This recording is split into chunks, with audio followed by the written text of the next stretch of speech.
bulan Ramadan yang kata Rasulullah bulan penuh berkah ini bisa kita manfaatkan untuk meraih keberkahan. Di Ramadan itu terkenalnya kan banyak istilah, banyak hadis yang menjelaskan, salah satunya itu yang populer, Ramadan itu syahrul azim, bulan agung dibanding bulan yang lain. Syahrul mubarak itu kata Rasul, bulan yang penuh berkah. Bahkan syahrun fihi lailatun khairun min alfi syahr. Ada bulan, ada hari atau malam yang mempunyai nilai luar biasa yang kita kenal dengan Lailatul Qadar. Bahkan Rasulullah menyebut syahrun fihi yuzatu rizqul mu'min. Bulan Ramadan itu bulan di mana Allah menambah rezekinya orang-orang yang beriman. Karena itu kemudian Rasulullah menganjurkan kalau Ramadan kita diperintah memperbanyak sedekah. Ya, salah satunya memberikan takjil kepada orang-orang yang berpuasa. Dan kalau kita yakin bahwa Ramadan itu yuzatu fihi rizqu, bulan di mana Allah menambahkan jatah rezeki kita, nanti akan kita rasakan wujud rezeki itu macam-macam. Maka orang-orang yang beriman ya harus yakin. Ada juga istilah kalau orang melakukan puasa itu akan memiliki tameng atau benteng. As-shaumu junnatun. Puasa itu menjadi benteng dunia maupun akhirat. Benteng dunia itu ya membentengi kita dari kemaksiatan. Karena suasana Ramadan itu dibikin Allah, suasananya membuat kita semangat untuk taat kepada Allah. Ya tentu itu dampak dari puasa kita. Yang patut kita jadikan renungan itu adalah firman Allah mengenai puasa yang dihimpun di dalam mushaf Al-Quran surat Al-Baqarah 183. Dan itu setiap tahun bahkan setiap saat kita kumandangkan supaya menjadi tertancap di dalam hati dan pikiran kita. Pertama Allah memulai panggilan itu ya ayyuhalladzina amanu. Yang dipanggil orang-orang yang beriman saja. Dan panggilannya informasinya kutiba alaikumusiyam. Untuk kalian yang beriman, kalian wajib puasa. Yang tidak beriman ya tidak apa-apa, tidak iman. Maka jangan heran ketika Ramadan kita punya banyak teman, tetangga, ya, kenalan, ngaku Islam tapi tidak puasa. Itu menurut Al-Qur'annya biasa. Wong baru Islam, belum beriman. Maka yang dipanggil ya ayyuhalladzina amanu kutiba alaikumusiyam. Khusus yang iman-iman saja ya, tidak percaya ya tidak apa-apa. Bukan ya ayyuhalladzina aslamu. Maka kita tidak usah ngerasani kalau ada orang ngaku Islam tak poso. Memang dia belum yakin, belum percaya bahwa puasa itu menjadi kewajiban yang harus dilaksanakan. Maka puasa itu sifatnya hanya memberikan motivasi dan ngelatih kita. Nah, di ayat itu Allah bilang kama kutiba alal ladzina min qablikum.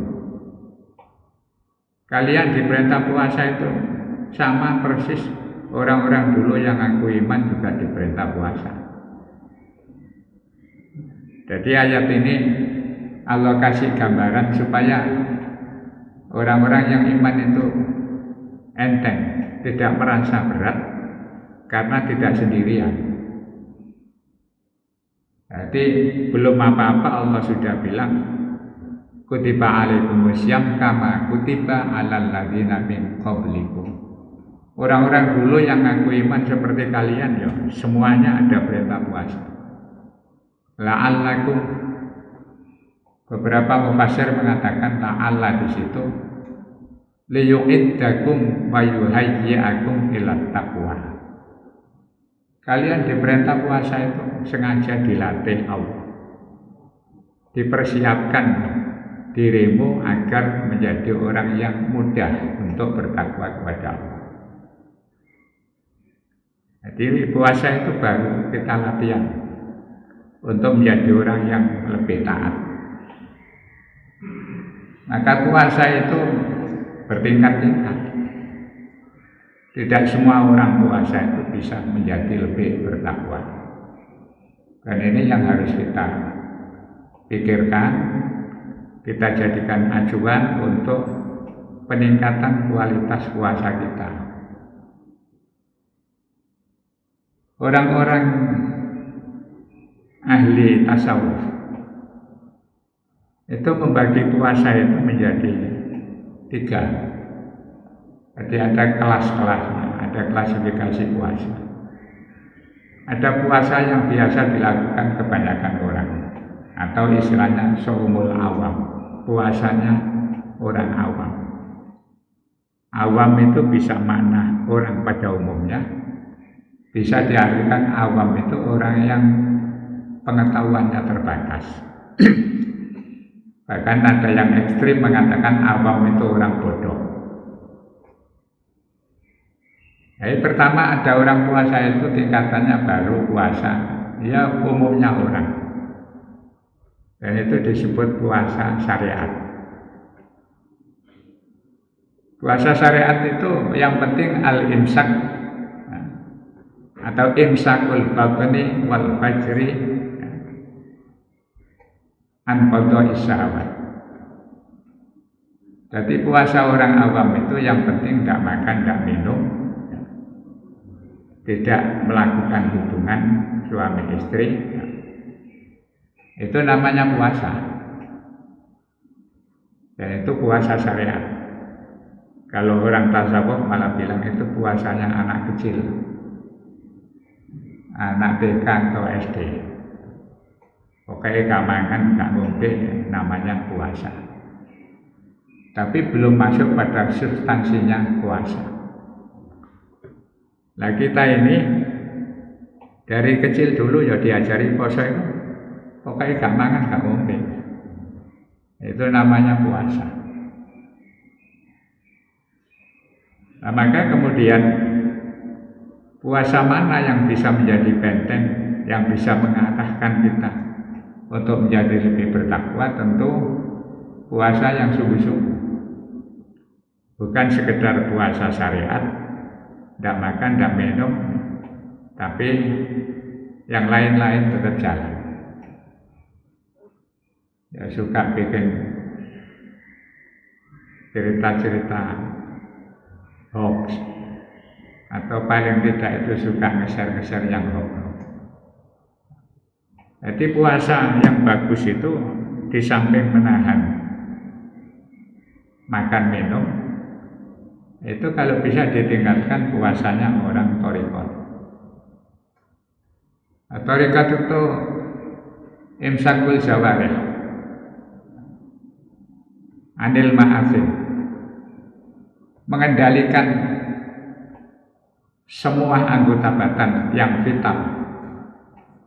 Anggota badan vital itu ada 8. Di antaranya al-lisan, mulut kita. Mulut itu harus dikendalikan kalau puasa. Maka Rasulullah mewarning malam yada qaula zur wala hajata lillahi ayyada'a ta'amahu wa syarabahu. Kalau ada orang puasa, tidak makan, tidak minum, tapi tidak bisa mengendalikan lisannya, itu puasanya tidak dibutuhkan Allah. Jadi pertama lisan, yang kedua mata kita. Kendalikan, usahakan melihat yang baik-baik. Nah, cara mengendalikan yang baik Ramadan ini juga disebut Syahrul Quran. Syahrul Quran itu ya bulan di mana Al-Quran pertama kali diturunkan. Untuk mengenang turunnya Al-Quran itu perbanyak baca Al-Quran. Minimal baca saja. Walaupun tidak paham artinya. Baca, memperbaiki bacaan. Karena walaupun tidak paham, mukjizat Al-Quran itu bisa mempengaruhi ketenangan hati kita. Banyak orang tidak paham Al-Quran, tapi ketika membaca Al-Quran itu ada sebuah kekuatan yang membuat hati kita ini menjadi berbeda. Jadi intinya itu mengendalikan mulut, mata, hidung, telinga, tangan, kaki, perut, kemaluan. Ada 8 anggota badan ini, kendalikan jangan sampai melakukan hal-hal yang punya nilai negatif. Al-imsak anil ma'athim, menghindari dosa. Dosa itu maknanya hal-hal yang nilainya negatif.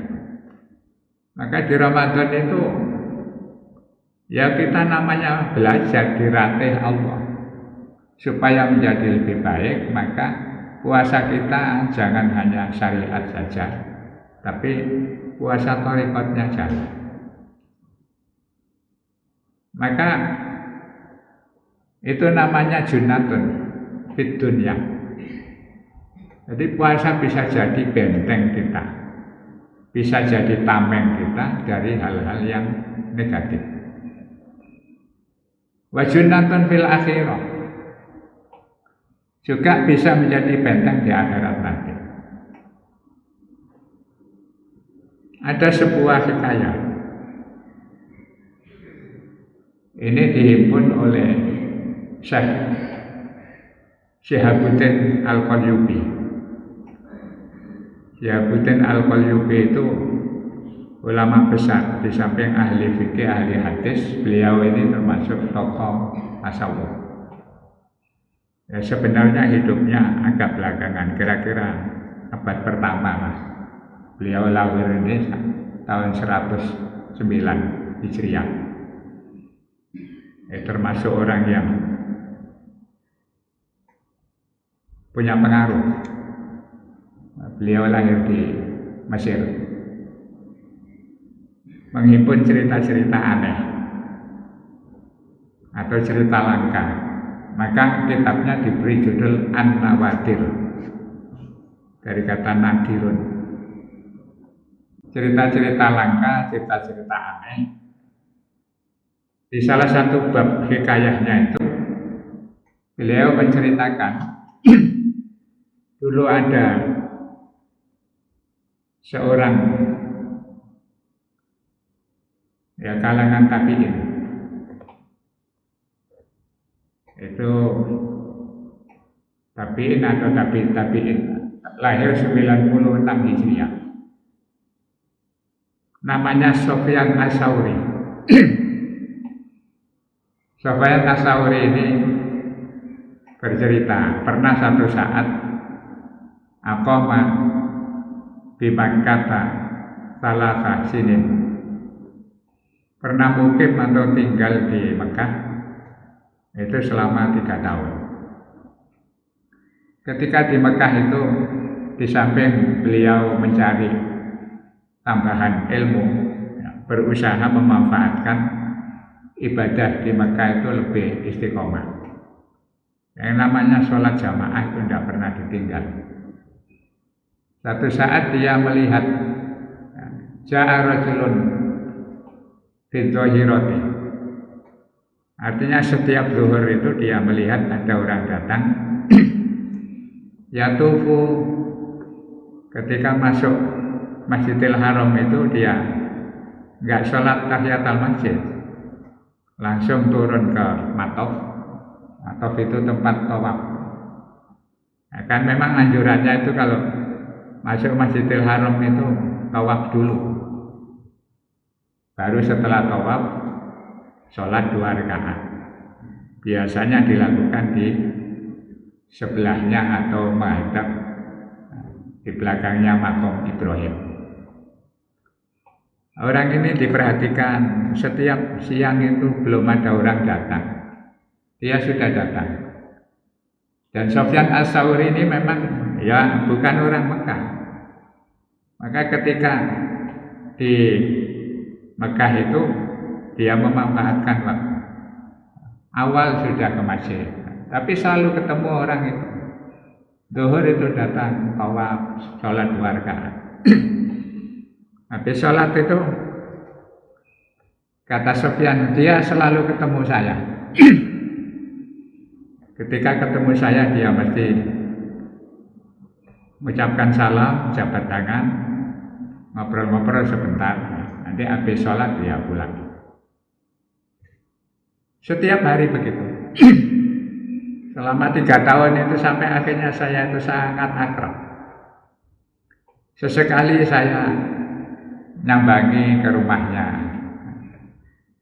Jadi rasanya saya itu sangat kagum, tertarik betapa istiqomahnya orang.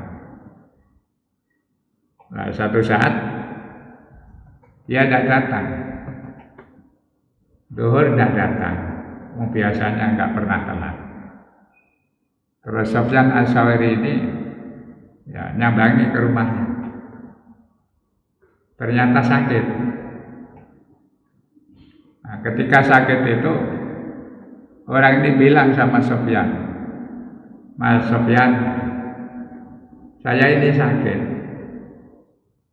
Kayaknya sudah tidak bisa lah ke masjid setiap hari. Dan saya merasa usia saya ini sudah tidak lama lagi. Maka saya minta tolong. Nanti kalau sewaktu-waktu saya mati, tolong sampean mandikan saya. Jadi saya minta tolong sampean memandikan saya.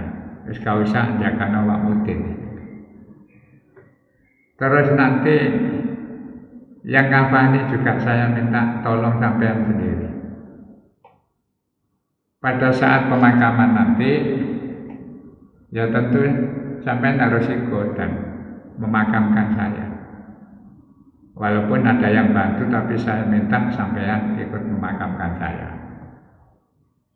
Kemudian yang berikutnya, kalau nanti para pelayat itu sudah pulang, sampai jangan ikut pulang.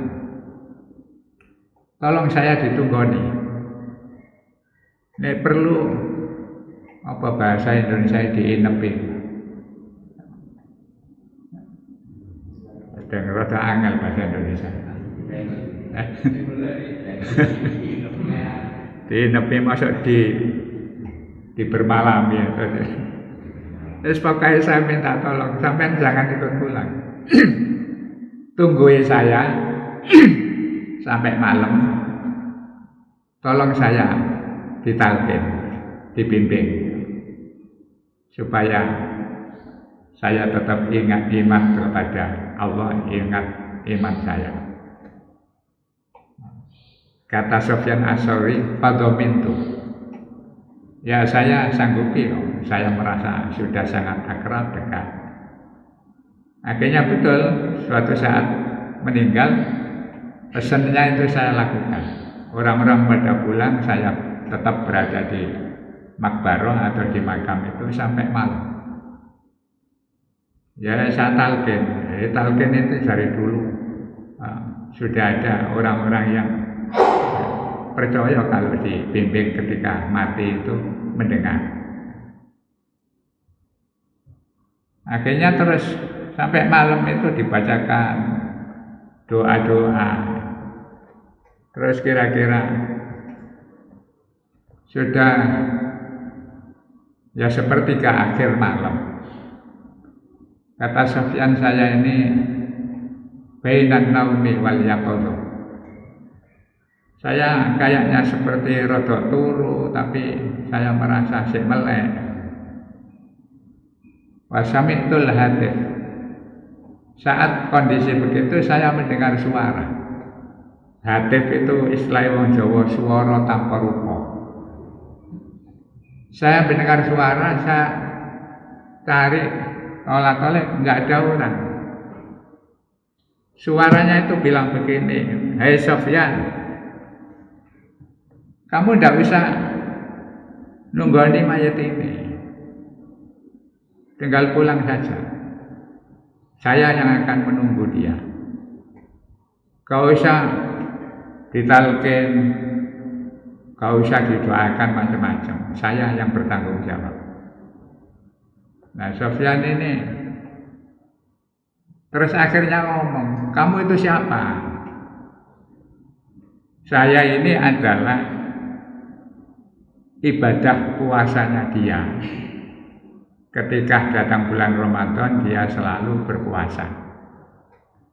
Kemudian sebagai imbalan dan pahalanya, Allah membuat saya ini untuk mengamankan dia, membentengi dia dari pertanyaan malaikat maupun azab yang akan diarahkan kepada dia."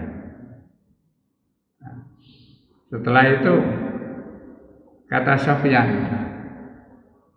"Oh ya Allah, kalau memang ini benar, tolong berikan anugerah saya, tamunnu alayya, berikan anugerah kemampuan saya untuk bisa melakukan puasa seperti puasanya orang ini." Nah, ini ya cerita saja, memberikan motivasi. Wallahu a'lam, itu ceritanya orang-orang tasawuf, orang yang sudah kasaf. Artinya bahwa di samping ada hadis populer tentang Al-Quran itu menjadi syafi'un li sahibihi, yang akan mengawal orang-orang yang ahli baca Al-Quran. Di sisi lain Rasulullah juga bilang as-shaumu junnatun.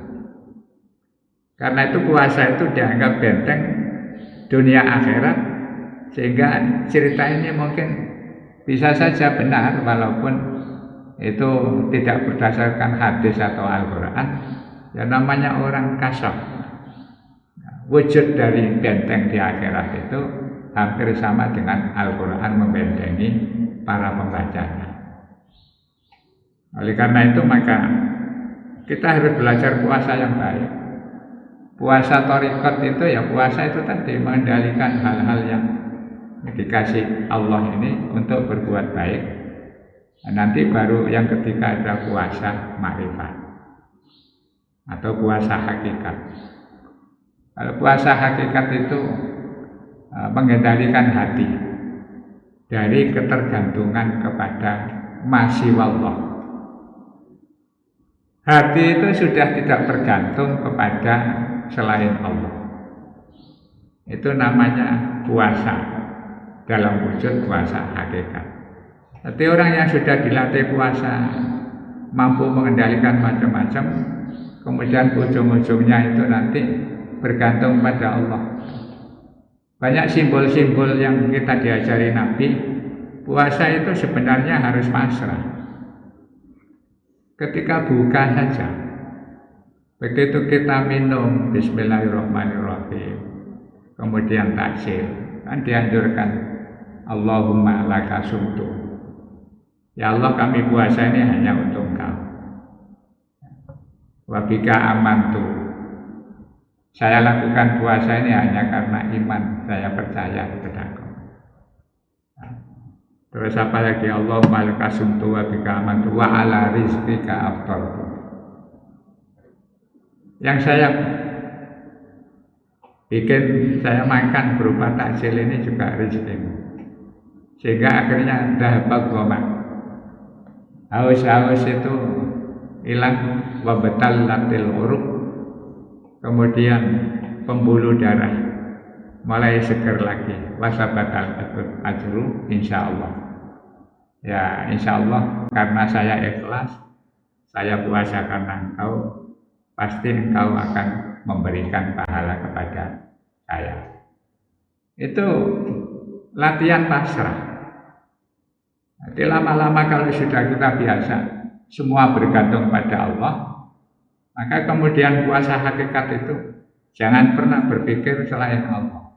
Tapi kita kelihatannya jauh ke sana. Puasa hakikat itu sekarang sahur, niat puasa, kemudian mikir kok buka ya apa ya, itu sudah batal puasanya. Kenapa dianggap batal?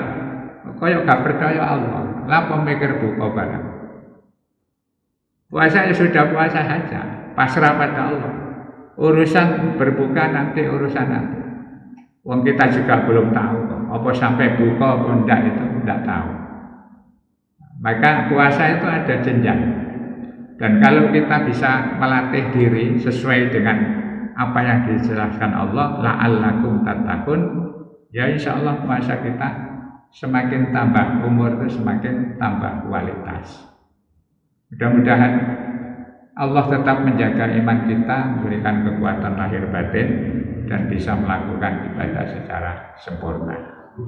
Demikian kurang lebihnya, mohon maaf. Mari kita akhiri. Bismillahirrahmanirrahim. Allahumma salli wa sallim ala sayyidina Muhammad wa ala ali sayyidina Muhammad walhamdulillahi rabbil alamin. Allahumma rabbana taqabbal minna sholatana wa siyamana wa qiyamana wa takbirana wa ruku'ana wa i'tidalana wa sujudana wa tasbihana wa tamjidana wa tahlilana wa ta'abudana wa sirana. Allahumma inna nas'aluka ridhaka wal jannata wa na'udzu bika min sakhatika wan nar. Allahumma innaka 'afuwwun karimun tuhibbul 'afwa fa'fu 'anna ya karim. Wa sallallahu ala sayyidina Muhammad wa ala alihi wa sahbihi wa sallam. Subhana rabbika rabbil izzati amma yasifun wa salamun alal mursalin walhamdulillahi rabbil alamin.